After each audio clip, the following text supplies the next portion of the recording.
Saya tak bunyi. Oh, sekejap. Sekejap,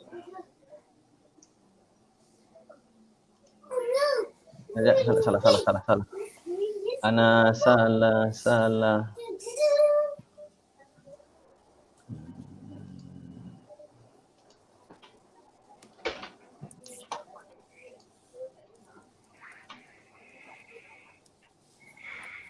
Bismillahirrahmanirrahim. Assalamualaikum warahmatullahi wabarakatuh. Alhamdulillah, syukur kepada Allah SWT. Malam ni seperti yang kita wawarkan di media sosial, kita wawarkan di semua platform media sosial yang ada lah, di Facebook, di Instagram, berkenaan dengan dunia nasyid. Kepada semua yang mencintai, menyayangi nasyid, yang menyokong perjuangan nasyid, yang mungkin nak mengambil tahu tentang nasyid malam ni, kita nak sembang betul-betul malam ini mengenai dengan nasyid.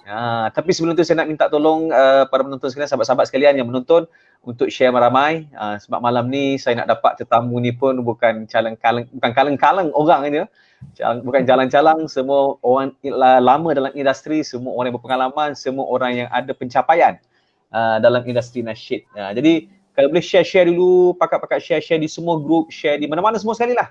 InsyaAllah kita nak bincang malam ini, dan saya suka sebenarnya media sosial ni bila kita boleh buat live macam ni, sebab kita boleh dia tidak ada kekangan sangat.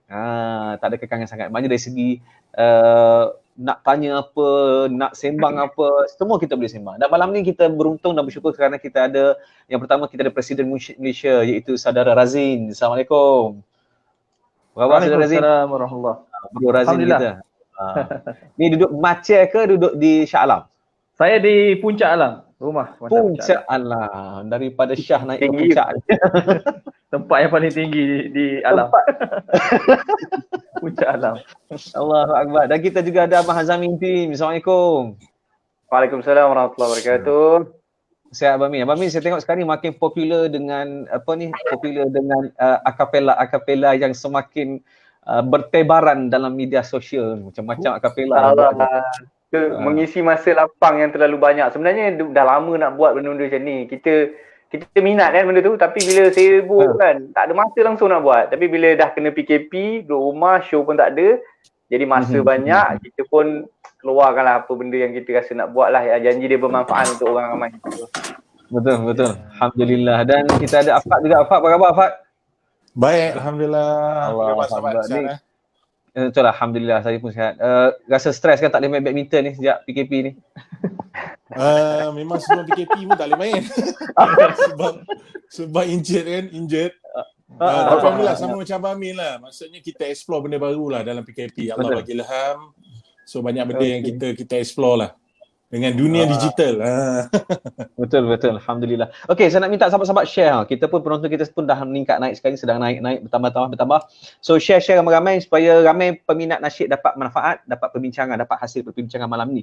Dan juga satu lagi yang mungkin tak pernah minat nasyid, mungkin tertengok kita bincang pasal nasyid, jadi baru tahu apa maksud misi nasyid yang sebenar. Okey. So saya nak buka soalan macam ni. Kalau anda ada tanya soalan, anda tanya je soalan, saya akan angkat soalan ini kepada panel kita. Senang. Kerja moderator dia senang sebenarnya, yang susahnya kan dia nak jawab. Kan?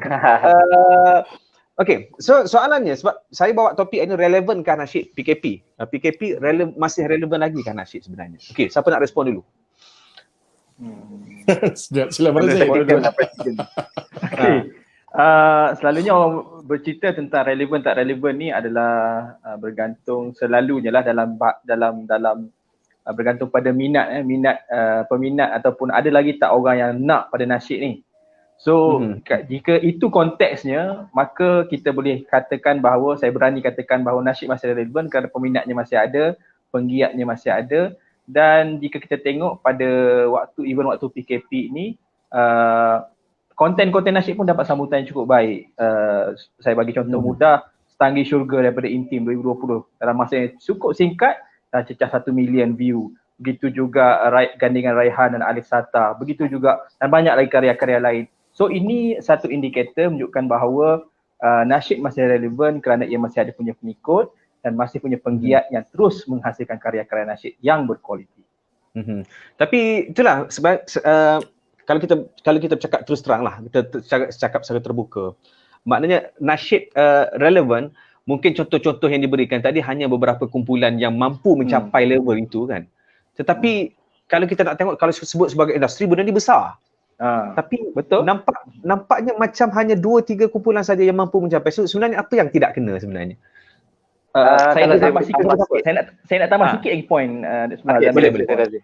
Ia berkenaan dengan kita dalam keadaan new normal, satu benda yang baru. Amalan kehidupan seharian kita dah berbeza.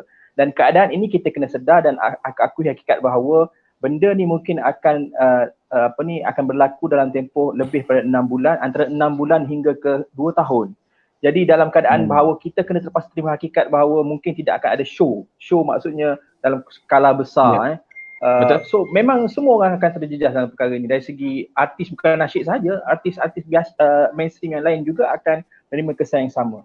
Maka dengan itu saya rasa pada fasa ini ramai artis-artis termasuk artis nasyid sedang dalam proses untuk orang kata get used dengan new normal ini. Maksudnya benda-benda ni tengah membiasakan dengan keadaan semasa ini. Dan insya-Allah saya rasakan Intim sebagai contoh antara yang sangat terkadapan dalam dunia digital, UNIC dan sebagainya, maka dia orang ini akan, sahabat-sahabat lain saya percaya akan dapat belajar daripada Intim, belajar daripada artis-artis lain yang orang kata aktif dalam media sosial. Dan saya yakin kita dalam keluarga besar Munsyid Malaysia, benda-benda seperti ini kita akan berkongsi bersama sebab kita ingin bangun secara bersama.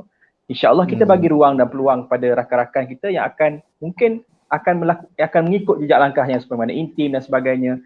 Dan insyaAllah dalam masa yang sedikit masa lagi, perkara yang kita anggap new normal ini akan menjadi satu perkara yang biasa tentang digital dan sebagainya. Silakan Amin. Baik, boleh saya tambah sikit. Kalau tajuk kita hari ini relevankah nasyid PKP ataupun pada time PKP inilah. Kalau saya boleh ubah tajuk, saya akan menyatakan ayat dia ialah nasyid lebih relevan pada masa PKP ini. Lebih relevan. Sebab kalau kita buka balik sejarah, kita pandang ke belakang, kita tengok balik zaman Raihan meletup pada tahun 97, 98, ada masa itu sebenarnya adalah waktu recession ataupun kegawatan ekonomi yang sangat teruk, yang boleh dikatakan cycle 20-30 tahun sekali. Jadi apabila berlakunya recession, ramai orang yang susah, ramai orang yang mula mencari sesuatu untuk mendekatkan diri pada Allah. Ini memang realiti sebenarnya. Kalau kita tengok industri umrah sendiri, industri umrah dia meletup naik apabila keadaan ekonomi makin gawat. Sebab ramai orang yang susah, bankrupt sebelum PKP, sebelum COVID-19. Industri umrah sebelum COVID-19 mencanak naik. Sebelum keluarnya undang-undang baru, boleh semua orang boleh pergi secara bebas. Sebab orang mencari Tuhan, mencari keinsafan. Ada orang yang bankrupt, yang mula sibuk dengan dunia, akhirnya kembali mencari sesuatu yang ada erti. Jadi bila time-time macam ni lah, time PKP, time kita dilanda wabak, dilanda musibah, ekonomi teruk, sebenarnya nasyid sepatutnya meletakkan diri mereka sebagai pendamai ataupun solution, penawar, ubat, penenang.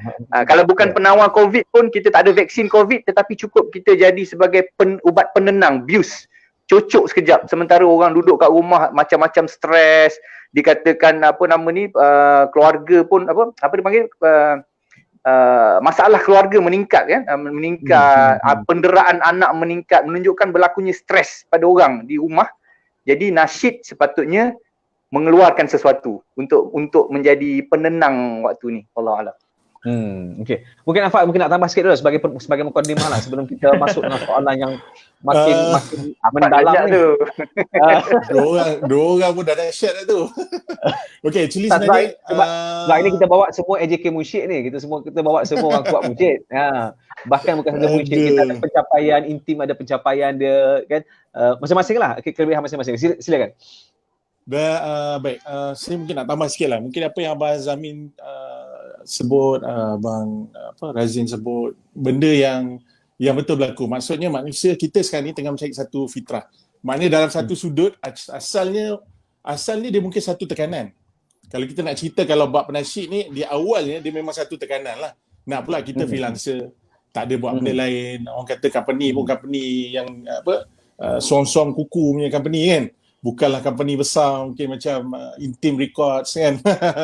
Okey, tapi pada masa yang sama sebenarnya dalam kita ni, sebab satu kelebihannya kita ni as a Muslim, dan alhamdulillah Allah bagi peluang kita untuk berada dalam industri ni, dan bila berlakunya PKP ni, dia macam satu benda yang tiba-tiba dia datang untuk kita untuk muhasabah. Apa benda aku nak buat?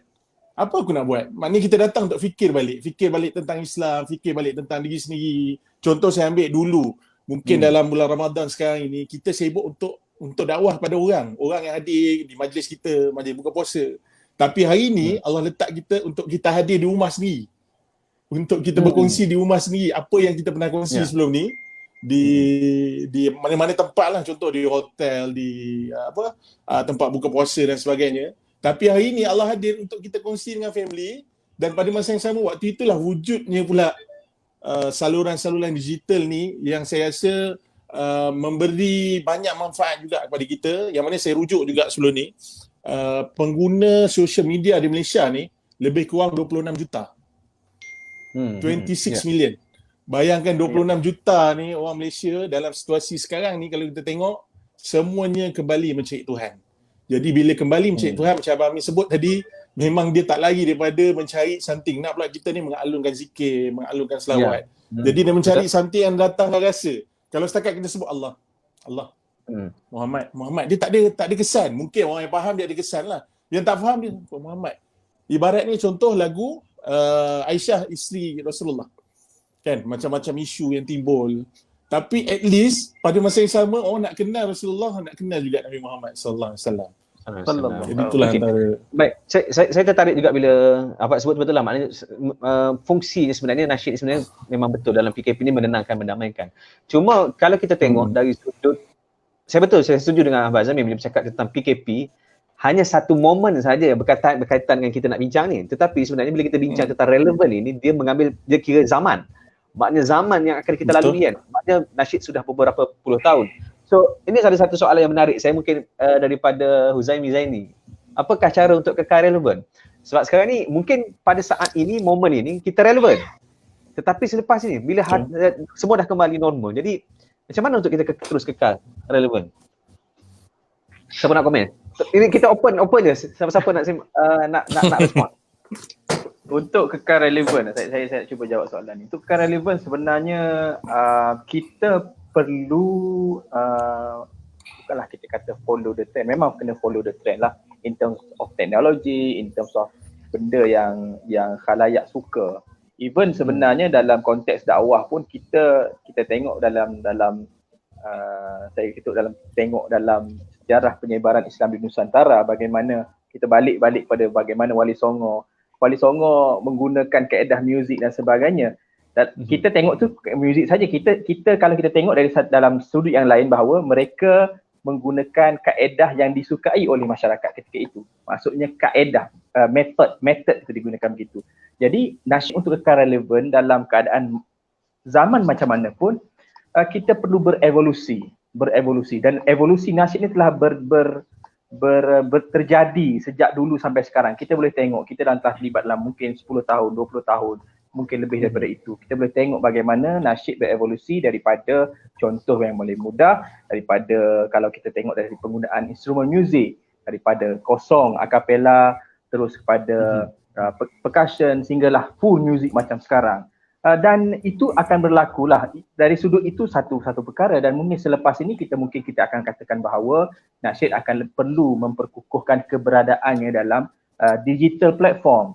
Kita akui dalam keadaan sekarang ini artis nasyid ataupun konten-konten Islami ini masih tidak begitu kuat, especially dalam konteks artis Malaysia lah, tidak begitu kuat dalam platform-platform digital, YouTube ataupun platform-platform lain berbanding dengan rakan-rakan kita mungkin di Indonesia contohnya yang lebih terkehadapan dari segi view, dari segi subscribe dan sebagainya. So kita di dalam konteks nasyid Malaysia, kita harus bergerak ke arah itu. Kita memang betul kita akan buat excuse, kita kata bolehlah rakyat Indonesia rakyatnya ramai contohnya. Tapi kita kena ingat bukan itu sebabnya bagaimana kita tidak semestinya melihat dari sudut itu saja. Kita tengok Maher Zain walaupun berada di Sweden tetapi dia boleh ekspor karyanya sehingga ke seluruh dunia. Sami Yusof dan ramai lagi, Raihan yang pernah mengeksplor ke seluruh dunia sampai ke banyak benua, banyak kontinen. So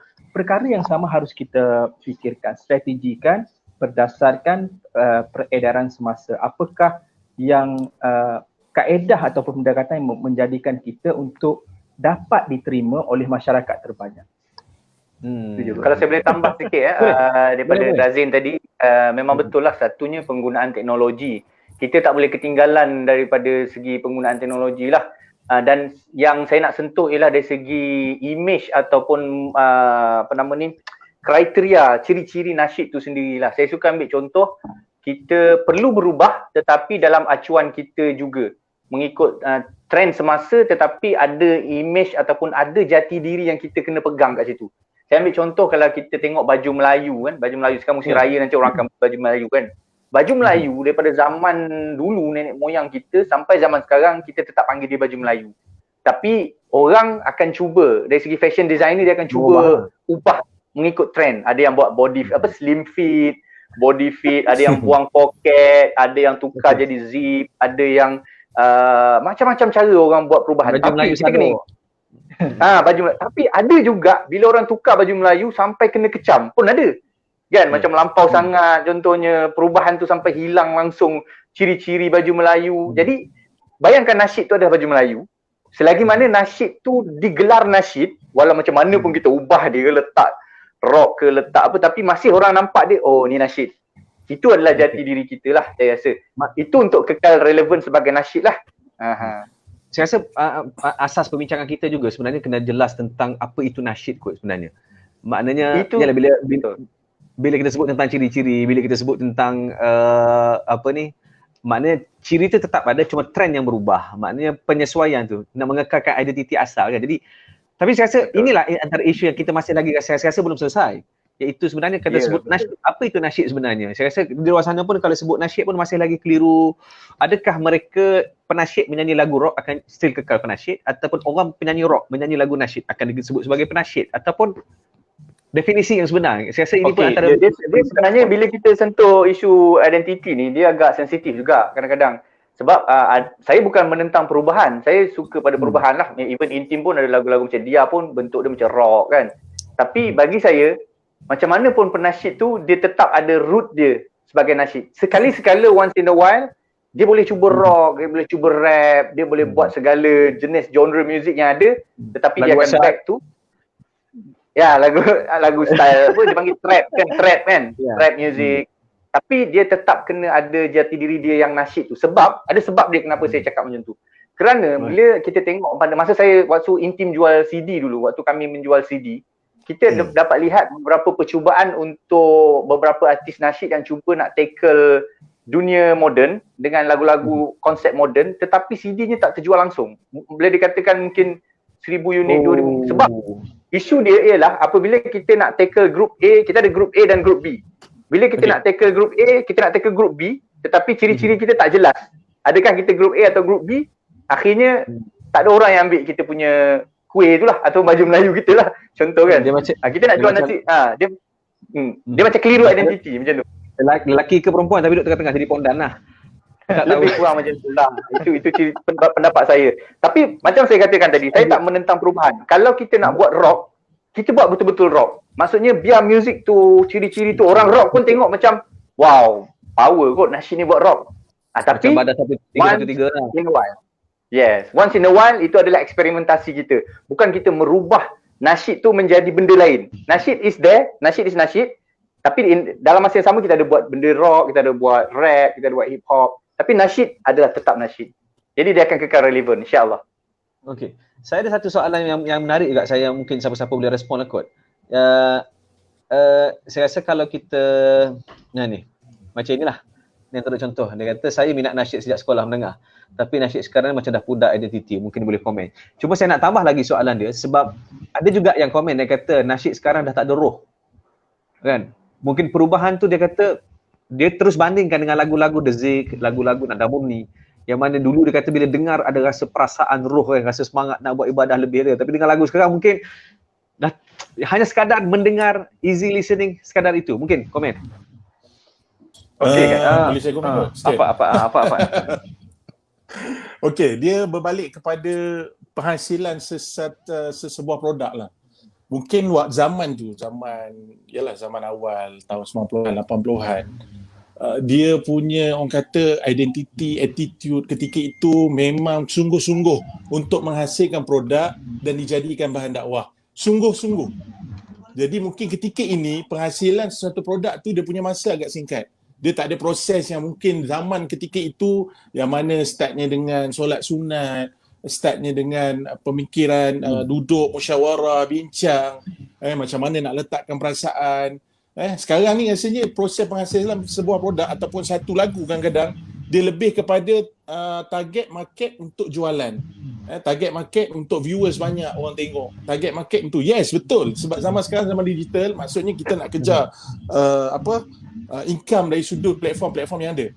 Jadi bila berbalik kepada roh lagu tadi, dia dah tak ada zoot tu, dia sebenarnya itulah dia nak kena dapatkan kita kena balik pada asal tu, macam mana penghasilan lirik tu dihasilkan, lagu tu dihasilkan macam mana, keadaannya waktu bila, adakah keadaannya memang tengah tengok bola tiba-tiba terhasil lagu tentang Tuhan, contohlah kan. Dulu orang nak hasilkan lagu, kadang-kadang dia kena musafir 2-3 hari, cerita musafir tu diceritakan balik kan. Jadi faktor tu kadang-kadang yang boleh menyebabkan saya rasa roh tu hilang. Lagu tu mungkin sekadar sedap untuk kita dengar, tapi untuk jatuh ke hati tu yang tak ada. Jadi dulu punya lagu kita dengar munajat, kita dengar antara dua cinta, walaupun lirik dia je lah, tapi macam mana pun dia boleh jatuh ke hati sebab dia ada kesan dan benda tu berlaku realiti dan balik kepada kita kan. Jadi itu pendapat saya lah. Saya tak tahu, tapi roh ni memang satu benda yang bukan senang untuk orang kata express. Orang express dalam nyanyian mungkin lah, kita nyanyi live, orang tengok kat depan, tiba orang menangis. Yes, itu disebabkan apa perasaan kita luahkan dalam lirik lagu tersebut, dan lagu tersebut memang ada. Tapi kalau dulu bagi saya, lagu tu sendiri dah ada roh dia. Sebelum disampaikan, lagu tu sendiri dah ada roh. Sesuatu yang memang niat dia bukan sekadar duit, tapi niatnya hanyalah untuk menyampaikan dakwah dan memberi kesan kepada orang untuk berubah kepada lebih baik.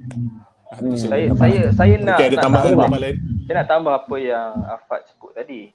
Tadi dia bercerita tentang roh, kita bercakap tentang roh. Tapi saya nak tanya, nak tambah satu benda. Perkataan sekarang orang sebut tentang feel, penjiwaan. Feel, penjiwaan. Maksudnya saya perhatikan, saya sendiri sebagai penerbit lagu, kadang-kadang saya kompos, saya tulis. Banyak proses dalam proses rakaman itu kena skip sekarang.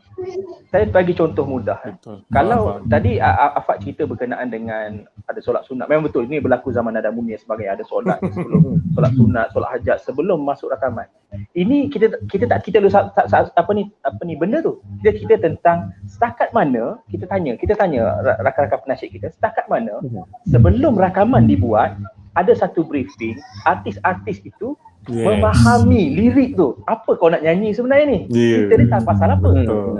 Benda ni banyak dah artis skip. Masuk sampai recording. Hari ni kita nak record lagu apa? Oh, tajuk dia ni. Okey. Macam mana melodi dia? Macam tu je. Sepatutnya macam mana nak dapat feel tu? Sebab dia sendiri pun hanya menyanyi ditekak lah, kita kata ditekak. Maksudnya tidak ada, dia tak faham pun apa dia cakap tu kan. Dengan lirik macam lirik yang jenis agak metaforik sikit. Bombastik kita pun bombastik dalam masa ni kita lagi tak faham. Jadi kita nyanyi saja. Sepatutnya bagaimana kita nak memahamkan lagu tu kepada mad'u di luar, apabila kita sendiri yang menyanyi, yang rekod ketika itu. Betul. Saya tak cerita pasal selepas tu baru kita faham. Masa rekod sangat penting untuk kita feel, kita dah faham dah, okey lagu ni pasal ni, kita nak sampaikan adalah mesej dia ini. Sebab banyak, saya dah perhatikan banyak artis dah skip perkara ni. Ini sangat penting sebenarnya. Kita seorang penyanyi sebelum merakamkan satu lagu harus memahami apakah lirik yang dia nak sampaikan.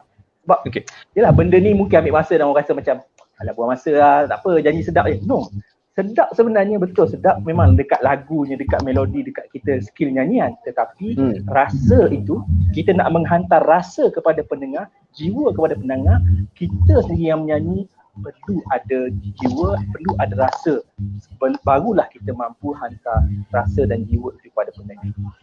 Okey, maknanya itu dari sudut kita lah, maknanya kita yang strategi kita punya feel dan sebagainya. Cuma kadang-kadang sebab saya fikir juga soalan apa sebenarnya yang masyarakat nak hari ni, sebab kalau kita tengok kan, kita buat production gila-gila dahsyat, memang power kan, tapi view jadi sikit kan. Tapi tengok budak-budak luar dalam YouTube nyanyi bodoh-bodoh pegang gitar macam tu je kan. Mana kata feel memang tak feel lah, nyanyi semua mambang tapi dia punya view sampai juta. So kadang-kadang satu benda yang kita pun sendiri tak faham sebenarnya apa sebenarnya yang nak oleh yang diperlukan oleh masyarakat, yang nak oleh masyarakat, yang dinak oleh viewer sebenarnya. Mungkin saya pernah respon, silakan. Okey, satu benda saya nak highlight satu point bahawa memang betul kita ingin kena ingat bila kita dah masuk dalam nasyid ni sebahagian daripada dakwah. So apabila kita sebut tentang dakwah, memang betul kita nak cuba reach ramai, nak reach berapa ramai artis penonton atau view untuk tengok karya kita. Namun kita harus ingat, kita ada tanggungjawab untuk menyajikan sesuatu yang berkualiti dari sudut productionnya, dari sudut liriknya, dari sudut karyanya. Jadi view dan tinggi ataupun ikut trend ni bukanlah satu-satunya benda yang kita nak kejar.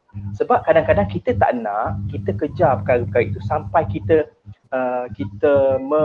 mengenepikan soal-soal kualiti, soal-soal perkara yang betul.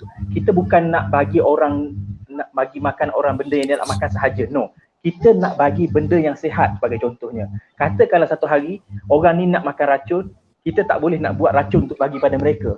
Kita harus ada tanggungjawab walaupun dia orang ni tak suka sangat benda yang sihat, tapi kita sebagai penasyid, kita ada tanggungjawab untuk memberikan sesuatu yang sihat kepada mereka. Walaupun kita ditolak dan sebagainya, tapi tanggungjawab tu kita harus kekalkan. Cuma kaedah itu yang tadi bergantung pada kreativiti kita, sejauh mana kita boleh orang kata cuba untuk memenuhi apa yang mereka nak. Jadi kalau kita cerita tadi, kalau kita kata orang lain buat macam mana pun suka, mungkin ada faktor-faktor lain yang menyebabkan dia orang viewer itu mahu tengok. Tetapi bagi kita penasyid, kita ada benda-benda yang kita tidak boleh kompromi dari sudut tanggungjawab dan amanah yang kita ikut sebagai seorang pekarya yang bertanggungjawab kepada pendengar di luar sana. Maknanya apa saja kita kalau saya boleh tambah sikit Boleh. Berkenaan dengan siapa yang nak ataupun apa yang mereka nak sekarang. Sebenarnya macam Intim pun sendiri, mungkin orang nampak yang mana lagu-lagu yang diterima je. Contoh lagu Dia 4 juta view, Babang ni Setanggi Syurga. Sebenarnya dalam celah-celahan tu banyak je lagu-lagu yang kami buat tak diterima pun. Ada view 20,000 je, ada view 10,000 sahaja. Saya bagi contoh macam Yahanana International Edition tak pergi sangat. Lagu I Love Muhammad pun tak berapa nak pergi sangat. So pada saya, kita sebagai penasyid, kita kena menghasilkan apa sahaja karya yang kita rasa bagus dan berkualiti. Tetapi macam Razin kata tadi, tak semestinya dia akan diterima ramai. Cuma macam saya kata tadi, kita kena letak di kedai yang betul. Contohnya kita nak buat nasi Kak Wok lah contoh kan. Kita letak di kedai yang salah. Maksud saya kedai kat situ tak ada ramai orang Kelantan contoh. Ni mungkin orang Kelantan suka makan nasi Kak Wok. Kedai Western.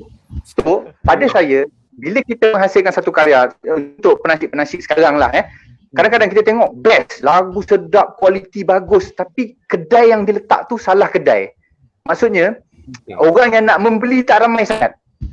Orang yang nak membeli sekarang, kalau kita tengok dunia digital, siapa dia pembeli utama karya ataupun siapa dia penonton utama YouTube, mostly majority adalah golongan remaja, teenagers. Banyakkannya yang belasan tahun hingga universiti. Yang umur kita ni 30, 40 ke atas ni memang sebenarnya bukan pembeli utama sebab mereka dah sibuk dengan kerja, dengan family.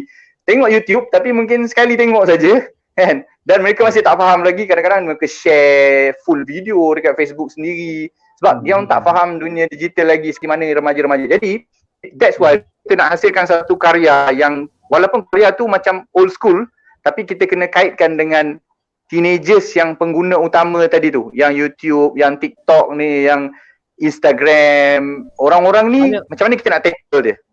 Maknanya boleh tak kalau kita kata Abang Zaimi lah, Dia kata saya rasa peminat nasyid adalah orang yang sama, semua penasyid berkongsi peminat yang sama. Jadi maknanya sekarang ni karya kita sebenarnya hanya sekarang ini buat masa ni kemungkinan diraikan oleh orang yang sama daripada dulu sampai sekarang. saya Maknanya boleh kita kata masih hampir tepat lah.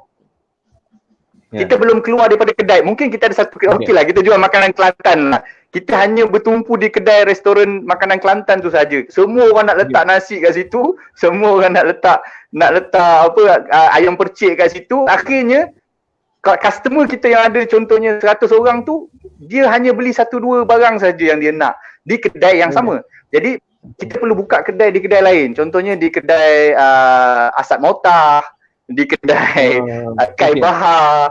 Saya ambil contoh Setanggi Syurga. Setanggi Syurga, peminat dia memang kalau kita baca komen, mostly orang lama akan cakap saya suka yang lama. Yang lama lagi sedap lah. Ni yang old schoolnya. Tapi budak-budak baru, remaja-remaja, follower Kai Bahar, dia orang mungkin tak pernah dengar pun Setanggi Syurga yang lama. Dia kata, wow sedapnya. Best lah yang ni. Aku tak tahu pun ada lagu best macam ni. So, nak kata Setanggi Syurga tu adalah satu lagu yang lama, yang dah ketinggalan zaman, tapi dia bawa sekarang, dia masih sesuai. Cuma kedai kita letak tu salah kedai. Jadi mungkin ada strategi yang kita perlu carilah untuk macam mana kita nak sampai kepada remaja-remaja baru ni. Okey, kita soalan ni banyak. Jadi betul soalan daripada komen ni. Saya rasa nak baca satu-satu memang tak sempat. So saya pilih mana-mana yang saya rasa agak lain sikit sudut pandang, dia agak rare sikit untuk kita ketengahkan lah. Okey, mungkin Afad nak tambah sikit sebab kita pernah berlangsung selama setengah jam. Sambil-sambil saya scroll soalan, mungkin boleh tambah sikit Afad, silakan. Okey, macam Abang Amin cakap, yalah, maksudnya dia kumun satu tempat lah. Kan, dia tak keluar daripada satu pusat ke pusat yang lain.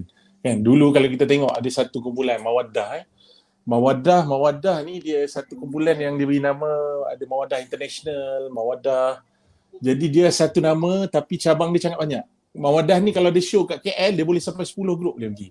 Itu salah satu strategi dia lah yang dia guna pakai. Awak dah jemput Mawaddah ni pun ada lagi, Mawaddah ni ada lagi. Mawaddah ABCD contohlah satu nama. Ya, ada. Jadi untuk kita ni yang contoh Afad saja, dia tak boleh nak wujud banyak. Kan? Jadi dia perlukan something strategi. Strategi ni akan pergi pula kepada marketing lah bagi saya. Cara ataupun teknik yang sesuai untuk zaman sekarang, relevan untuk zaman sekarang. Memang susah. Saya sendiri pun baru sekarang nak concentrate pergi ke YouTube, baru concentrate nak cari subscriber. Kan kita pun rasa macam mana ni tak naik, tapi disebabkan kawan punya faktor, dia kata Fahad pelan-pelan, tak apa. Abang Amin pun ada sebut, tak apa Fahad pelan-pelan, lama-lama nanti dia akan hit. Okay, so dah sampai masa sekarang ni sebenarnya kita kena manfaatkan platform yang ada. Sebab kalau ikut kajian sekarang ni, memang pengguna pergi ke digital ni dah main million dah. Sekarang ni cuma dia punya ruang untuk dia ke arah tu tak ada. Kalau kita tengok pengguna YouTube, pengguna Facebook antara pengguna tertinggi di Malaysia.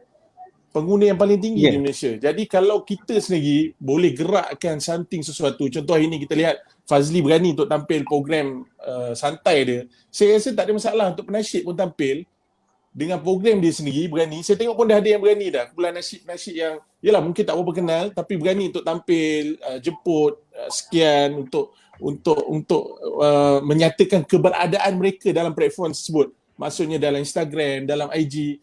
Bagi saya ini benda yang boleh membantu untuk menaikkan lagu-lagu nasyid itu sendiri.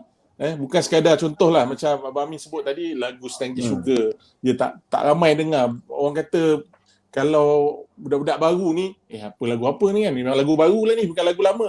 Padahal lagu baru. Tapi dia beri nafas baru. Itu yang disebut oleh Abang Razin tadi, evolusi. Evolusi maksudnya asalnya dulu mungkin piano, mungkin keyboard sikit, gitar sikit, tapi bila dievolusi ditambah dengan perasaan, experience intim, dikongsi pula dengan Kai, dia menjadi sesuatu yang sangat murni dan boleh diterima untuk golongan hari ini. Dan kita tengok pula sekarang dengan apa Damba Cintamu yang dinyanyikan oleh Alif Sata, All the Way dinyanyikan oleh Sata dan juga Raihan sendiri. Dan kita lihat tu, dia punya kesan sangat besar. Walaupun first impression kadang-kadang saya belum boleh tengok, ni lagu hantu ke? Sebab konsep dia. Tapi benda tu ada impak untuk orang lain saya nampak. Sebab saya ada tengok juga bila dia dah merentas ke satu negara lain. Ada satu mamat di tak saya dari Filipina, dia share tentang lagu Raihan tu, dia sekadar dengar je, dia tak faham pun lirik tu. Dia just tengok lirik, kebetulan lirik ada subtitle dalam bahasa Inggeris. dia berkongsi kan dia punya perasaan apa dia rasa, baru dia dengar ya Rob, dia dah bergetar dah nak naik dia punya bulu roma. Jadi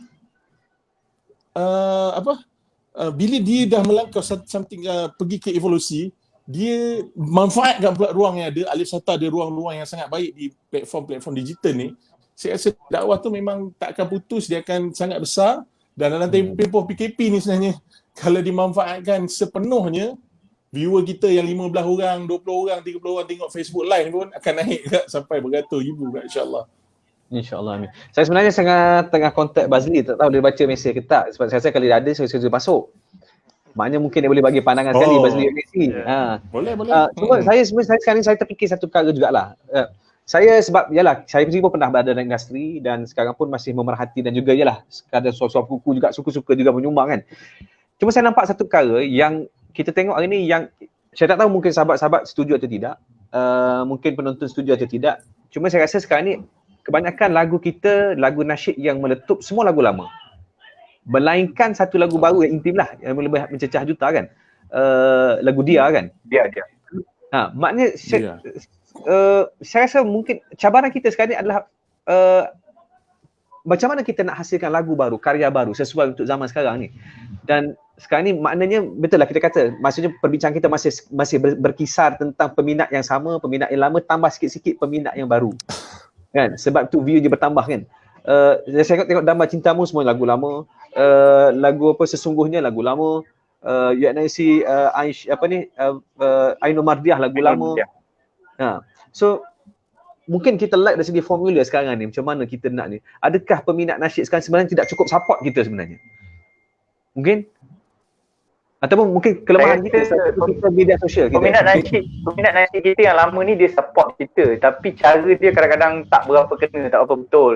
Kerana saya rasa ada di kalangan peminat-peminat yang lama lah khususnya, dia kurang celik teknologi digital. Saya sendiri, saya akui sepanjang Setanggi Syurga ni promosi, beberapa orang kawan-kawan saya sendiri, saya terpaksa DM dia bagi tahu please jangan letak full video clip, sebab dia nak sokong kita tapi dia uploadkan full video clip dalam Facebook dia, which is kita tahu dia nak sokong kita. Yes, dia memang support kita, even dia tag kita lagi, Tahniah Intim semua. Dia tahu cara dia tu menyokong kita dengan uploadkan full video clip di Facebook. Tapi cara tu saya katakan pada beberapa orang yang saya DM, saya kata ini adalah dia tak rompak digital. Dia tak rompak digital. Mungkin ramai yang tak faham macam mana dia tak rompak digital. Ya, sebab dia orang tak tahu bahawa sekarang ni orang menjual CD ataupun menjual DVD hanya dengan YouTube. Maksudnya perlunya pembeli-pembeli pergi membeli yang original di YouTube, iaitu menonton YouTube. Mungkin ramai yang tak tahu benda tu. Saya rasa benda ni kita kena sedarkan dan kita kena bagi ilmu tu, knowledge tu kepada fans kita yang lama, utamanya yang zaman-zaman pakai kaset, yang zaman-zaman dululah, zaman 30 yang sekarang dah umur 30-40 tahun. Saya akui memang sejak daripada banyak lagi ramai kawan-kawan saya, friendly saya yang uploadkan full video menandakan sokongan, which is sokongan tu ibaratnya macam membawa rebah lah. Saya katakan dia boleh nak upload video tetapi separuh sahaja, uploadkan separuh tapi letak link ke YouTube. Ya, Alhamdulillah, itu adalah cara yang paling baik saya katakan pada mereka lah. Saya rasa mungkin ada kesilapan sikit lah dari segi teknik sokongan tu lah, Allahualam lah. Okey. Sebab Salahuddin Ayub ada komen, dia kata relevan dengan PKP, masih menanti poin dari topik sepatutnya dibincangkan. Mungkin saya nak jelaskan sikit lah, sebab memang kita asalnya kita bincang tentang PKP.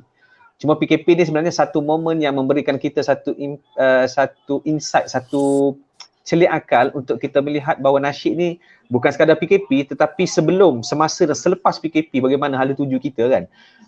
Sebab tu perbincangan kita buka sebenarnya sebesar-besarnya sebab kita tak nak hanya relevan sewaktu PKP saja. Okey.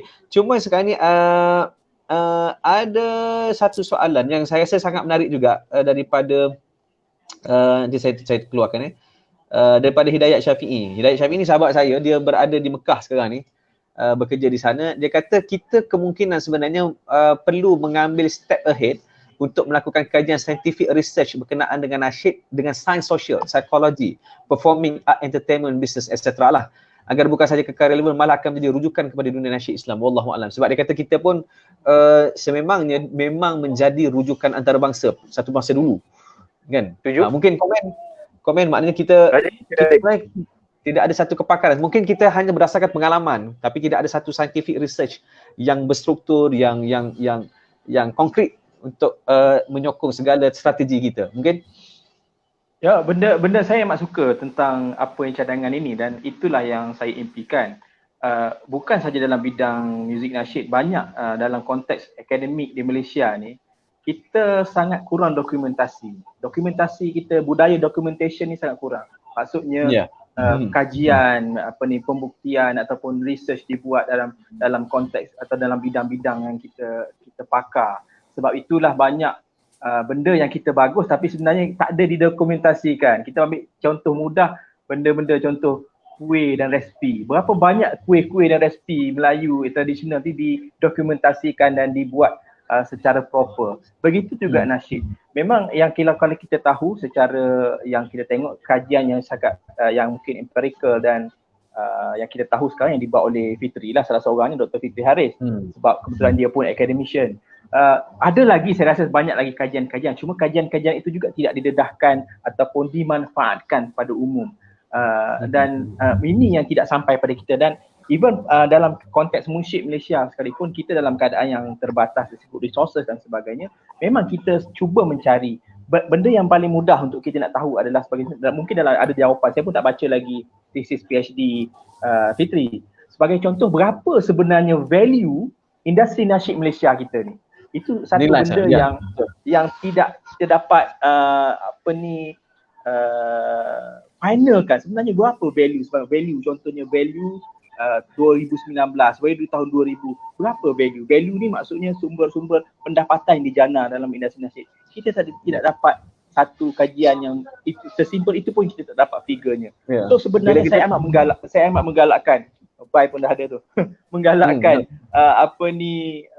kajian-kajian dibuat untuk mereka-mereka yang pakar untuk dimanfaatkan oleh rakan-rakan munsyid kita, insya-Allah. Maksudnya sekarang kita sendiri tidak nampak nilai nasyid, nilai industri kita sendiri kan, bila tidak ada research yang jadi bila kita sendiri tak nampak nilai itu berapa, jadi kita sendiri tidak berapa nak menghargai sebenarnya. Okey, Bai, apa khabar Bai? Sihat Bai? Dengar jelas? Alhamdulillah sihat. Ai sambil goyang-goyang anak. Clear. Clear Okey. Ni lah lagu.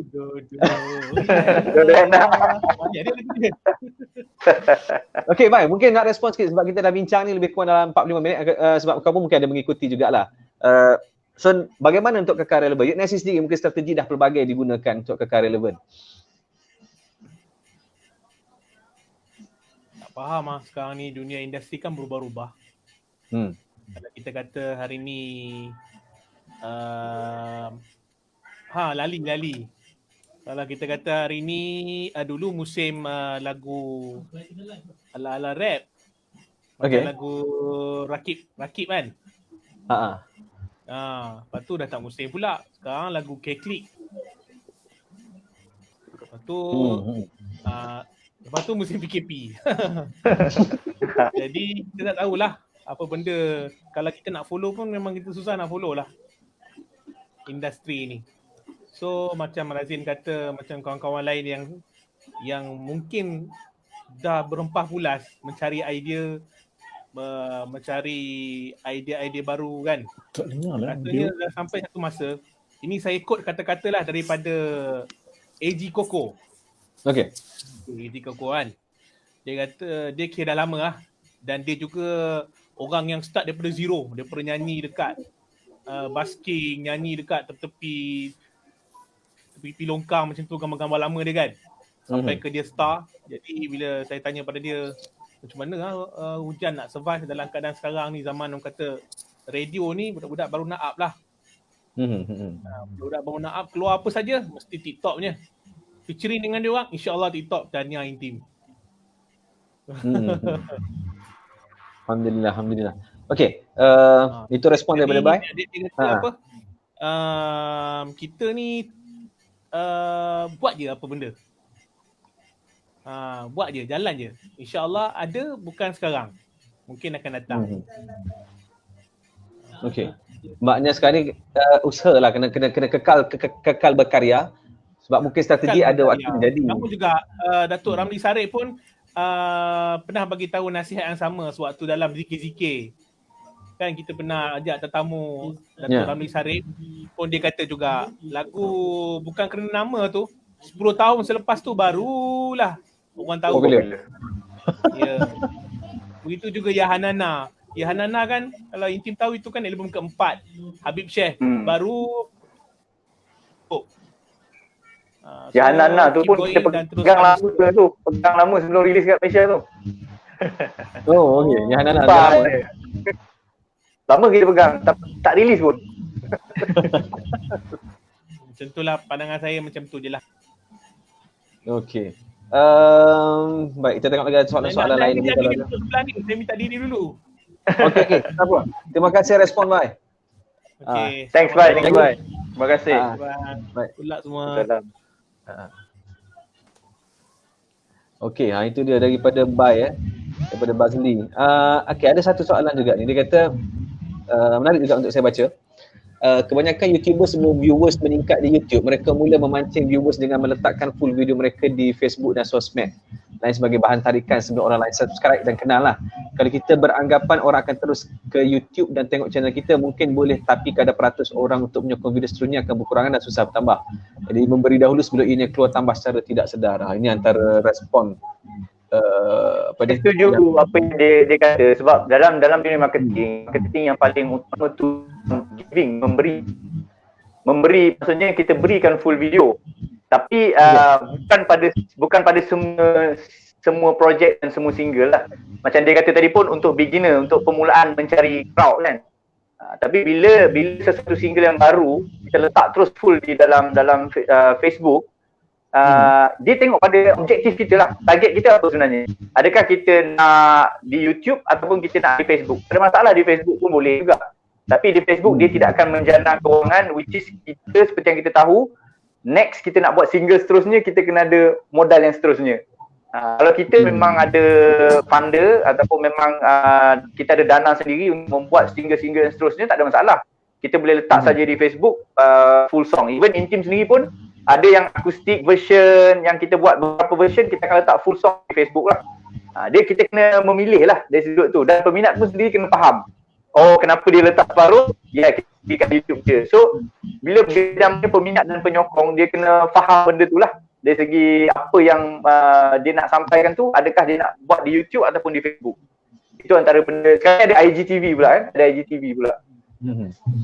Okey, tentang trend-trend sekarang lah. Saya puji juga sahabat kita, Mr. B, yang berjaya dengan lagu Aisyah, isteri Rasulullah kan. Yang mana dia menjadi satu viral yang sangat luar biasa lah. Walhal lagu tu adalah lagu Projector Bank, dia alih suara, dia alih dah 2 tahun dah pun.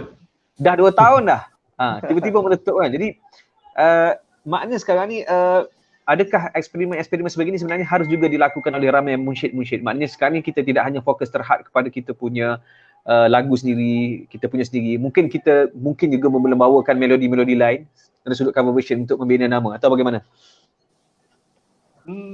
Bergantung pada segi. Tapi bagi saya dari segi peribadi, saya lebih suka membuat satu benda yang baru, maksudnya yang fresh.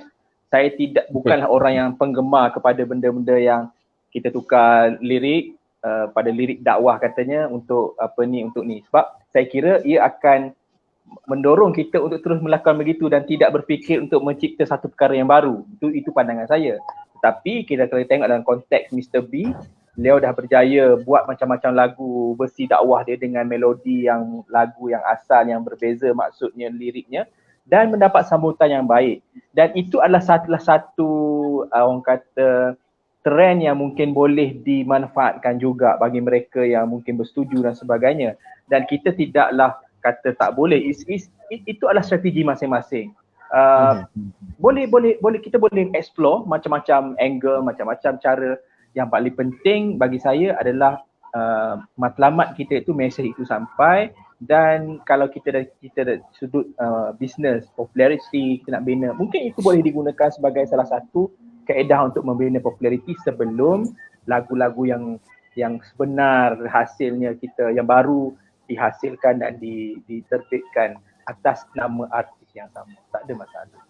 Okey, saya ada satu soalan sebab mungkin saya bertanyakan satu soalan juga sebab soalan ni saya memang bincang dengan kawan kan. Tiba-tiba keluar benda ni. Dia kata bila tengok video klip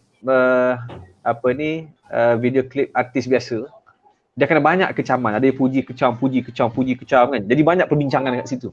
Tapi bila tengok video klip Rashid, semua puji je kan. So bila puji saja mungkin dari satu sudut marketing lah. Satu sudut marketing maknanya dia tidak berlaku perbincangan yang bercambah.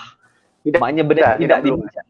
Tidak meluas. Jadi menyebabkan dia hanya tertumpu di situ bersama kelompok tertentu di situ. So sebab tu mungkin setengah-setengah mungkin ada idea di kalangan kumpulan nasyid yang mungkin nak mewujudkan satu istilahnya kalau kita kata publicity yang sedikit negatif tetapi ianya boleh memviral. So komen bagaimana? Oh, nasyid baik. Itu antara Dia tak faktor komen. juga itu antara faktor kenapa nasyid ni kurang mendapat liputan media. Sebab bila wartawan ke siapa yang tanya mana pergi Intim, senyap je kan. Lama ada yang kata Intim dah tak aktif. Sebab kita memang tak keluar story media. Sebab kelemahan kita ialah kita tak ada cerita yang sensasi. Bila kita ada cerita yang sensasi, maka kita akan diperbualkan, kita akan dibincangkan, dibawangkan orang kata sekarang kan. Tapi ada betulnya juga di situ. Cuma pada saya ada orang tak setuju gunakan negatif punya gimmick ataupun story untuk kita beristilah. Banyak cara yang baik sebenarnya yang boleh menjadi viral juga. Cuma susah perkara yang baik untuk diviralkan. Betul lah kita bagi. Afad Raihan jadi imam tarawih sebulan. Siapa yang nak keluarkan berita macam tu? Sebab Afad Raihan memang orang yang dah biasa jadi imam. Cuba kalau negatif kan cerita kan. Afad Raihan tak puasa, na'udzubillah. Jadi benda tu yang menjadi Afad Raihan jadi imam dekat kawasan disco di belah sana lah. Macam memang tarawih kan baru popular kan. Maknanya jalan. Kita tak ada benda yang cuma saya rasa benda ni adalah macam Razif sebut di awal tadi lah, sebenarnya kita ni diikat dengan syariah, kita patuh syariah kan. Kita sangat berhati-hati menjaga kerana sebab bila saya rasa antara tanggungjawab kita yang paling besar adalah melaksanakan apa yang kita sampaikan sebenarnya. Jadi bila menyampaikan nasyid, kita nak ada ruh nasyid, maka kita kena melaksanakan apa yang kita sampaikan.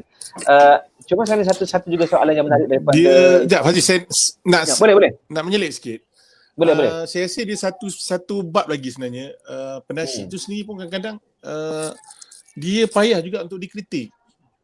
Dia tak bersedia untuk dikritik. Maksudnya bila penghasilan suatu produk tu yang tanpa brainstorming, contoh macam Abang Razim sebut tadi lah, penghasilan produk tu kita nak buat, kita terus buat. Dia tak ada proses brainstorming, 4 orang, 5 orang duduk bincang, ambil satu masa yang sesuai untuk dibincangkan. Jadi bila dia dah buat, contohlah 5 orang ni dah brainstorming bagus, and then ada usaha lain untuk dikeluarkan sedikit, dengar macam mana view, minta pendapat. Mungkin benda tu akan lebih akan ada perbincangan. Tapi nasyid, dia punya scene nasyid ni kadang-kadang dia punya perbincangan tu akan berlaku setelah lagu tu pergi ke 4 bulan ke 3 bulan baru muncul. Tak kenalah sebenarnya. Dah keluar. Dia kena gini. Sedangkan kalau kita tengok kita kelebihan kita pada post mortem sebenarnya. Kan dia akan keluar lewat, dia macam layback berbanding dengan lagu lain, dia keluar je automatik, salah ni, tak kena, mana boleh macam tu. Orang ada rasa untuk terus mempersoalkan benda tersebut.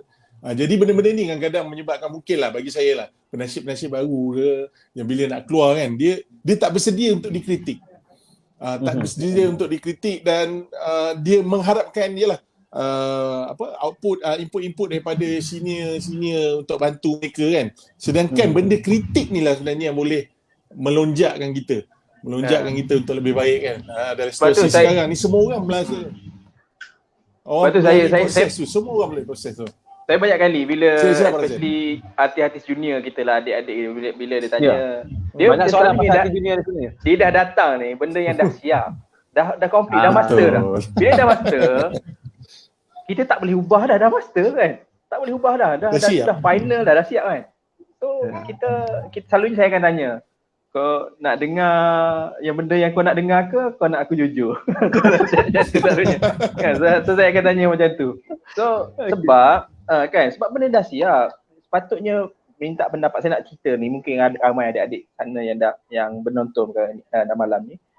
harus macam Afak sebut tadi, perbincangan tu mesti dibuat awal. Nak minta input, ini proses minta input lah. Nak minta input daripada senior-senior, rakan-rakan lain. Mungkin nak input tu mungkin betul, mungkin tak betul. Tapi kita nak minta input adalah kalau betul untuk menambah baik kualiti production kita atau karya kita ketika proses pre-production. Maksudnya ketika masih lagi raw kan, masa tu. Bukannya ketika dah siap, bila dah siap tak boleh nak baiki dah. Bukan tak boleh baiki, boleh lah kalau duit banyak boleh kan, nak kena start balik daripada awal scratch balik semua. Tapi dia macam nasi dawuk yang dah siap, masak nasi baru lah kiranya. Nasi baru nak buat apa, dah rugilah yang dah siap tu. Jadi kena minta daripada awal. Dan walaupun ini benda ni banyak mungkin terjadi oleh kerana teknologi yang telah memudahkan kita. Dah banyak boleh buat home studio dan sebagainya, dan mereka merasakan bahawa tak perlu lagi ada producer, tidak perlu lagi ada sound engineer khusus untuk menjaga production mereka. Sebenarnya benda ni sangat silap lah bagi saya. Ataupun sebenarnya mungkin perlu. sebab faktor kekangan kewangan. Saya rasa ini sebenarnya antara benda yang paling besar. Kau mungkin duit tak ada, tak cukup, tapi nak buat, tapi nak berkarya. Tetapi kita ada that's why kita katakan bahawa kita boleh perlu ada strategi. Mungkin katakanlah kita perlu bersabar. Katakanlah kita nak target 1 tahun 3 atau 4 lagu untuk kita terbitkan, tapi dengan bajet yang kita ada, mungkin kita kumpulkan menerbitkan satu sahaja yang berkualiti tinggi. So strategi-strategi ni perlu dipelajari dan perlu kita, sebab kita tak nak juga kalau kita keluarkan satu benda yang tak berkualiti, kita akan dikecam dan kita pun tak akan dapat apa yang kita nak. Jadi kena dari sudut bisnes, dari sudut kena susun betul-betul supaya apa yang kita hasilkan tu benda-benda memuaskan hati kita dan diterima baik oleh khalayak umum. Okey. Baik, mungkin sebagai yang terakhir kot, saya ingat sebelum kita, sebab kita pun hampir sejam lah kita bersiaran ni. Sejam. Sejam. Tapi seronok lah sebab knowledge banyak benda yang kita dapat saya rasa. Saya rasa yang menonton pun banyak juga komen ni memang bertalu-talu komen. Nak baca soalan pun memang saya rasa tak dapat nak baca semua lah. Cuma ada satu yang saya tertarik, ada orang komen, satu komen ni dia kata macam ni, sebab kita nasyid ni mungkin susah nak masuk ke radio. Dan kalau ada pun mungkin ada satu dua channel yang sangat terhad. Kita susah nak masuk mainstream channel. Kalau istilahnya kita boleh kata macam itulah, nak masuk channel mainstream. Melainkan bulan puasa, melainkan sebelum azan, selepas azan dan sebagainya. Dan kita mungkin ada 2 channel yang kita terfokus. Masalahnya sekarang adalah 2 channel ini pun sebenarnya kita tak dapat masuk sana, tapi di sebelah sana datang masuk bertalu-talu di dalam 2 channel yang sebenarnya kita fokuskan untuk nasyid. Komen tuan-tuan dan puan-puan semualah. Puan-puan tak ada, tuan-tuan. Sebab mungkin ada orang rasa terancam dengan trend ini, ada orang pula mungkin dia rasa ini satu benda yang bagus untuk meningkat dia, kalau kita kata perpindahan teknologi lah, saling bersaing kan, persaingan meningkatkan kualiti mungkin. Tapi pandangan mungkin. Siapa mula? Boleh mula. Okay. Soal channel, saya suka memetik kata-kata sahabat saya Amar, Magic kita ni. Penyanyi nasyid dan juga ahli silap mata kita. Dia kata dalam keadaan yang mana kita dah mungkin tidak begitu diterima di media massa, kita katakan, maka kita perlu create media kita sendiri di platform digital, dan itulah yang dibuat oleh beliau sendiri dan juga mungkin ramai lagi artis-artis di luar sana, yang mana bila kita create platform kita sendiri, kita yang usahakan sendiri, tanah kita, kebun kita, ladang kita, maka kita boleh susun apa saja yang kita nak kongsikan dengan khalayak di luar sana. Dan apa yang Amar buat, saya lihat dengan strategi dan ilmu yang betul, bukan saja mendapat pendapatan, tetapi juga mendapat view yang bagus. Walaupun video dia macam-macam lah, bukan lagu saja, tapi nak katanya dengan ilmu yang tepat, kita sebenarnya tidak lagi bergantung sangat kepada media massa. I'm not opposing my friend ramai yang dalam media massa, Ali Cerah ke Zayan ke Aikim, no. Sekarang trend kita terpaksa mengenai hakikat bahawa media massa sekarang ni pun terpaksa refer kepada konten-konten di platform-platform digital. Sebab itulah ada rancangan-rancangan motif viral lah, apa benda yang viral sebab diambil daripada YouTube yang popular dan diletakkan dalam media massa. Jadi apa yang kita tengok sini, apa yang di-refer oleh pihak media massa adalah mereka refer juga pada platform digital. Jadi kita sendiri sebagai artis yang memang dah boleh akses, dah boleh buat sendiri pun platform digital kita, YouTube channel kita, Facebook kita, Instagram kita, maka kita sendiri kena usahakan bahawa untuk karya-karya kita, konten-konten kita viral ataupun menjadi popular di YouTube dengan ilmu dan strategi kita sendiri. Dan insya-Allah dengan itu media massa akan pick up. Saya tambah sikit lah berkenaan radio tadi. Saya faham apa yang Fadli, yang soalan tadi dimaksudkan. Maksudnya kita dah lah susah nak masuk radio lain. Tapi radio yang menyokong nasyid, ada banyak pula lagu-lagu yang mainstream juga dimasukkan di situ. Itu maksud dia kan. Jadi pada saya, kita sampai bila-bila pun kita tak boleh menyalahkan radio mainstream. Sebab radio mainstream dia ada kuota dia. Macam even Razin sini selalu sebut, dia ada dia punya, apa dia panggil radio apa? SOP. Maknanya radio tu punya genre, konsep radio tu sendiri. Konsep radio. Jadi betul. pada saya selagi mana nasyid itu ada dimainkan pada waktu solat ke, waktu azan ke, hari kebesaran Islam ke, itu pun sudah cukup baik. Walaupun kita sebenarnya nak lebih lagi, tapi kita tak boleh demand terlalu lebih sehingga melanggar dia punya identiti radio tu sendiri. Tapi bila radio kita pula, contohlah radio Islamik kita yang memuatkan lagu nasyid, bagi saya kalau ada lagu-lagu mainstream yang bercorak religi Islamik, kita alu-alukan. Why not dia masuk sama-sama dengan kita?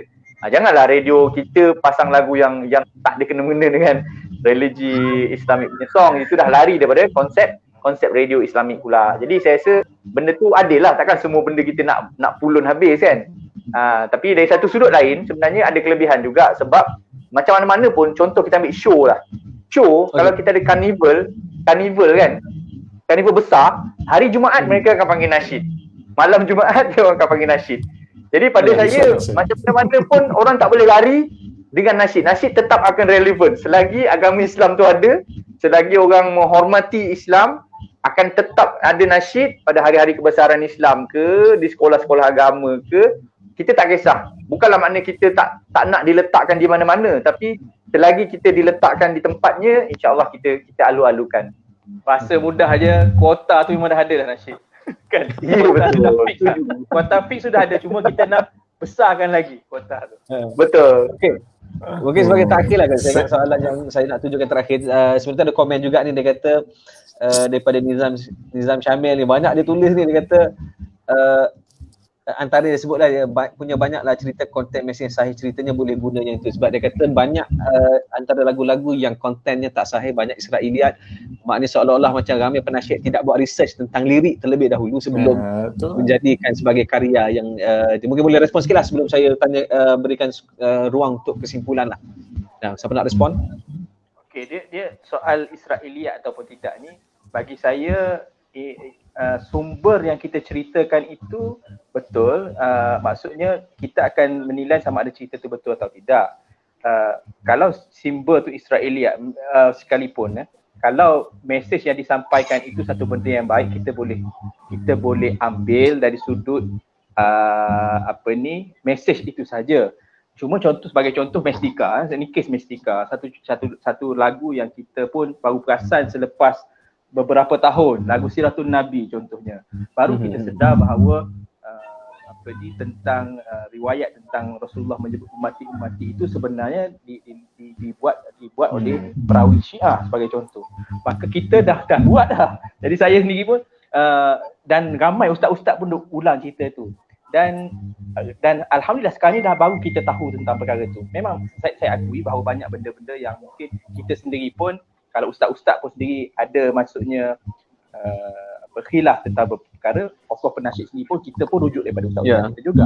So memang saya setuju kena berhati-hati tentang konten dan sebagainya. Tapi kalau kita nak melihat pada pertikaiannya soal contohnya hadis, ini adalah betul tak hadis ni maudhu ke status hadis sebagai contoh, maka pertikaian itu tidak akan selesai. Maka kita kena ambil dalam jalan tengah. Sebab kita bukan cerita pasal hadis ni bercerita macam ni, tak. Kita kata kisah ni kita ambil inspirasi daripada hadis sekian-sekian. mungkin hadis, kalaupun hadis tidak tepat tetapi mesejnya itu satu mesej yang baik, maka dan ia bukanlah satu fitnah kepada Nabi, kepada Rasul atau kepada sesiapa saja, maka kita boleh ambil manfaat daripada teks yang kita rujuk. Namun pada masa yang sama, yes, kita sangat berhati-hati, penasihat-penasihat harus berhati-hati, bukan saja soal itu. Banyak sebenarnya benda-benda lain. Sebagai contoh, dulu pernah jadi kontroversi, ada satu artis kita, boleh tak peminat-peminat petikai lagu artis nasyid ada pelakon ataupun video klip yang tidak menutup aurat sebagai contohnya. Adakah wajar dikongsi walaupun dia nak menggambarkan tentang benda yang buruk dan sebagainya, adakah wajar? So banyak pertikaian di situ. So banyak benda yang kita harus perhalusi kalau kita tentang soal syarak, soal hukum, soal fiqh, banyak benda sebenarnya. So even kalau kita nak cerita pasal maksud ataupun definition pergaulan yang tidak terkawal di konsert, saya rasa itu pun banyak ceritanya panjang. Kalau saya rasa Fazli pun tahu, saya sendiri pun rasa pernah merasai satu zaman di mana Mestika yang kecil tu pun rasa bila show di, saya ingat lagi di Kota Baru, kita rasa macam kita Sheila on Seven dengan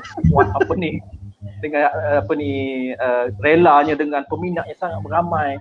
Satu ketika dan kita pun culture shock, intim dengan UNSC lebih lagi lah sebab dia orang lagi popular. Tapi nak katanya banyak benda-benda yang adalah sana sini yang mungkin kekurangan. Cuma kita harus ingat bahawa kita buat satu benda yang baik, kita sendiri kena ada dari segi peribadi, kita sendiri kena cuba untuk mencapai setinggi mungkin ataupun kita skor sebanyak mungkin dari sudut syariah compliant itu. Kalau kita kata ada indeks syariah compliant, katakan ada 10, kita cuba skor sebanyak mungkin 8, 9, kalau bukan boleh 10, 7 ke dan sebagainya. So memang kita tak akan mampu untuk buat semua, tetapi jangan tinggal semua dan cubalah buat yang semaksimum. Maknanya kalau saya boleh simpulkan, sebenarnya penasyid ni tidak boleh lari, dia mesti bergandingan dengan ulama, mesti sentiasa bersama sebagai rujukan, sebagai pakar rujuk, sebagai maknanya sekarang ni kita tak boleh berdiri sendirilah, maknanya kita perlu ada sokongan daripada mereka yang alim. Okey, saya kat sebagai yang terakhir, mungkin kita dah sampai kepada penghujung. Kita bersiaran pun dah 1 jam 9 minit ni, kalau TV dah habis dah ni. Tapi sebab dia Facebook, jadi kita boleh lagi simpulkan. Ruangan terakhir untuk disimpulkan lah. Sebab saya ingat mungkin konteks yang saya nak bawakan sedikit adalah mungkin Intim berjaya sekarang, UNSK berjaya sekarang, Mestika berjaya, Afad berjaya, Raihan berjaya. Tetapi ini semua adalah satu zaman yang akan berlalu. Maknanya sekarang ni kalau kita tidak bersedia dengan mereka yang baru, mereka yang bersedia dengan kualiti yang sama bahkan mungkin lebih, dan kalau kita tidak ada sistem untuk membentuk mereka ni, golongan pelapis ini, saya rasa kita akan ada kelompangan yang besar, jurang yang berbeza dan akhirnya mungkin nasyid akan terhapus. So sebagai kesimpulan yang terakhir, setiap seorang lah, silakan. Saya merasakan penasyid memang perlu ada pelapis baru lah. Memang kita tak nafikan banyak kumpulan-kumpulan baru yang keluar, yang menghasilkan karya-karya yang baru, ya. Mereka ni bermujahadah. Saya faham yang baru-baru ni bersungguh-sungguh dalam keadaan media mungkin tak bantu, ataupun mungkin mereka tak dapat keluar ke mainstream dan sebagainya lah. Macam kami dari sudut Intim sendiri, kita cuba mencari pelapis pun dah dekat 20 tahun dah baru kita dapat hasilkan kumpulan Zain contohnya, kumpulan Zain. Dan macam apa yang kami faham daripada market industri semasa muzik, BBNU tetap akan suka BBNU. Bermaksud BBNU takkan suka ni Al-Jawahir ke. Macam kita orang ni, Intim ni, masa kami jumpa masa kami jumpa Kai Bahar contohnya, masa kami jumpa artis-artis baru, kami membayangkan kami ni macam Al-Mizan, Al-Jawahir, orang lama yang dah tua. Memang dah tua pun. Macam kita dulu 40 tahun. Betul, kita ni dah usia ayah-ayah dia orang tau. Ayah-ayah budak-budak BNU ni. Bapak dia, mak dia, usia-usia dia orang. Jadi tak dinafikan BBNU tetap mencari BBNU. Bermakna kita kena sediakan BBNU nasyid kita. Tak kira lah kumpulan apa yang ada sekarang ni, banyak kumpulan-kumpulan yang baru yang dah keluar yang nampaknya macam ada kemampuan, ada kebolehan, macam Rabita, saya ambil contoh, The Face, Major 9 ke, kumpulan-kumpulan yang baru, tetapi mereka masih berusaha lagi kerana keadaan market semasa tu yang susah menerima konten seperti kita lah. ataupun mungkin formula yang kurang tepat yang kita mesti cuba dan terus cuba tanpa kita putus asa lah, insyaAllah. InsyaAllah. Dan saya pasti PKP ni, selepas PKP juga insyaAllah nasyid akan mendapat tempatnya kalau betul cara kita buat lah, insyaAllah. Pelapis kena ada, insyaAllah. InsyaAllah, amin. Okey, daripada Afad mungkin sebagai kesimpulan sedikit. Baik, pertama sekali dia satu perjuangan lah. Satu perjuangan yang sepatutnya dia tak ada istilah noktah. Dia kena terus cari jalan dan kita kena manfaatkan kepada yang baru, contoh pelapis baru lah. Sebab saya sendiri pun, bagi saya pun saya macam baru lah. Bila bergerak secara solo pun kita anggap kita baru lah. Sebab nama kita pun, yalah tak apa-apa sangat orang kenal kan. Dia satu formula dia sebenarnya dia berbalik kepada niat kita lah, apa tujuan kita sebenarnya nak buat.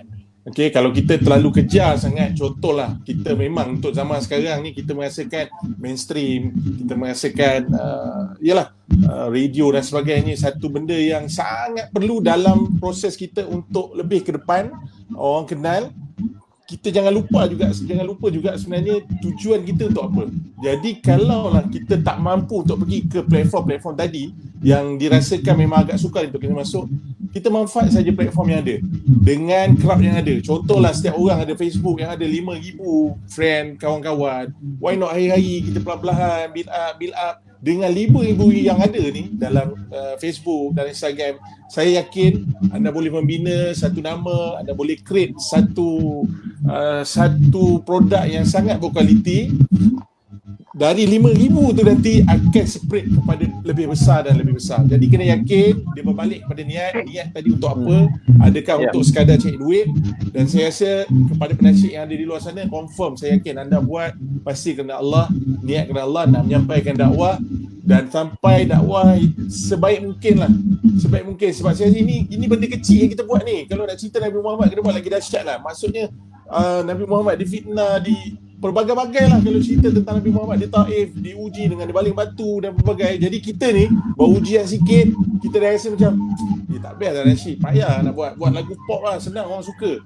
Kita buat sekarang ni bukan nak cerita orang suka dah. Kita buat ni, ini keperluan untuk umat. Ini tanggungjawab kita. Itu yang saya nak kongsikan, insyaAllah. Okey. Fad, zikir sikit Fad, ringkas. Oi, zikir. Astaghfirullah Rabbal baraya, astaghfirullah minal khataya. Allahu Akbar. Lembut hati rasanya, ya Allah. Okey, Razin mungkin sebagai terakhir selaku kumpulan nasyid Merdeka, selaku Presiden Munsyid, maksudnya tanggungjawab besar. Maknanya kita bukan tanggungjawab sebagai Presiden bukan hanya melihat dari sudut nasyid saja, tetapi bagaimana hala tuju industri pada masa akan datang kan. So di bawah kendalian Tuan Razin, silakan. Bukan bawah kendalian saya lah. Saya ni hanya diletakkan di kawan-kawan lah yang baru 2 orang bawah ni lah.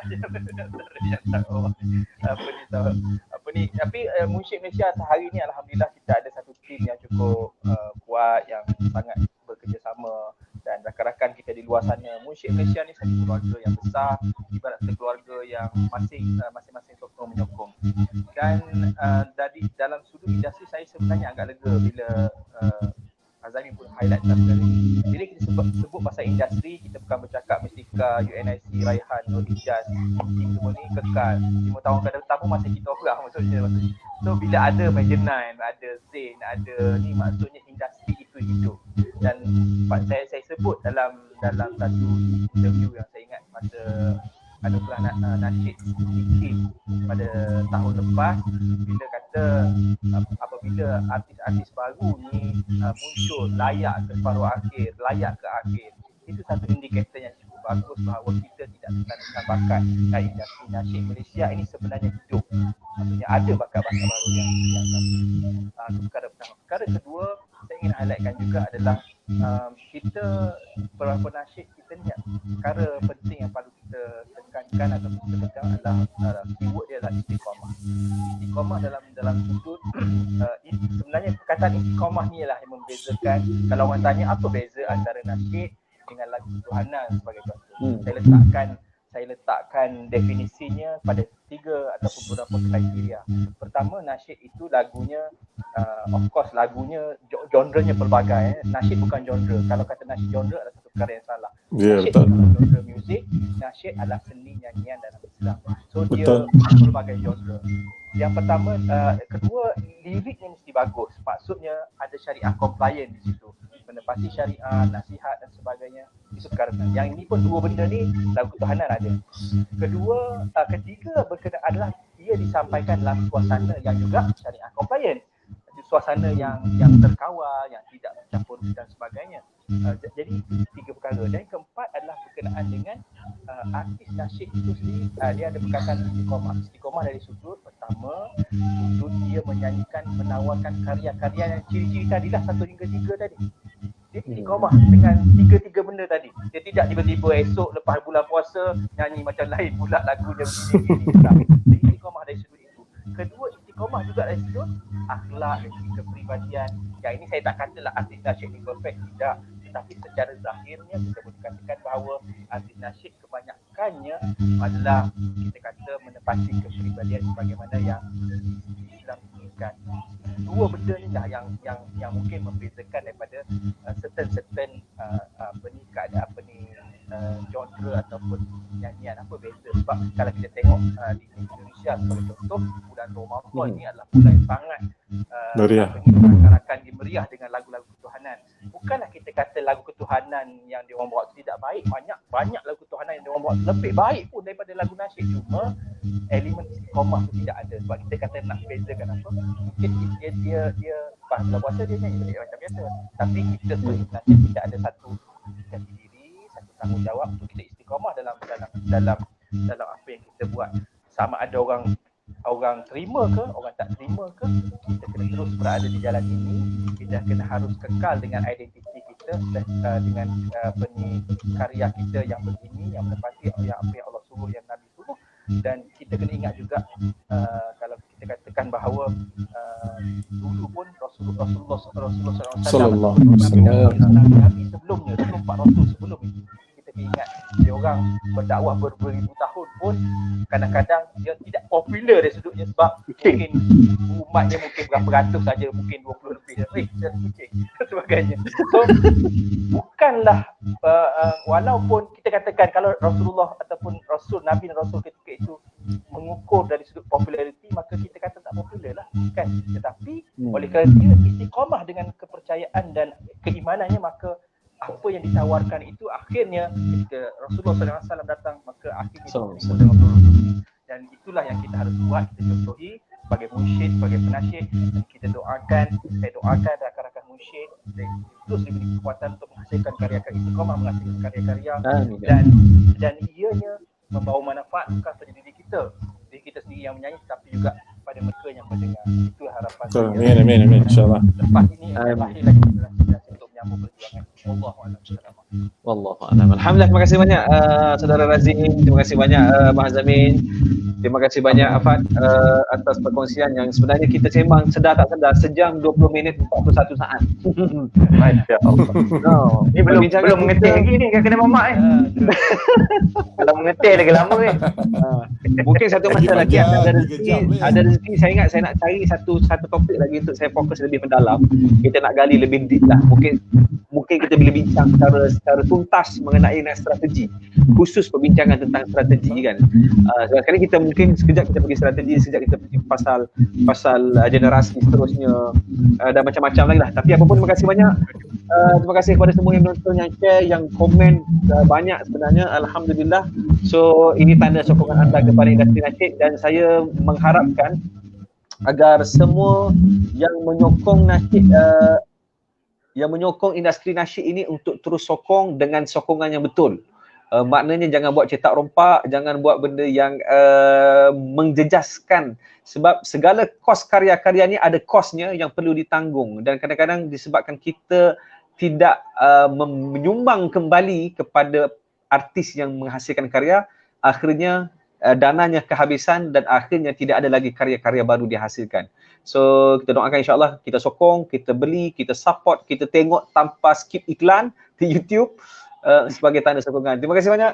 Kita jumpa lagi. Wabillahi taufiq. Assalamualaikum warahmatullahi wabarakatuh.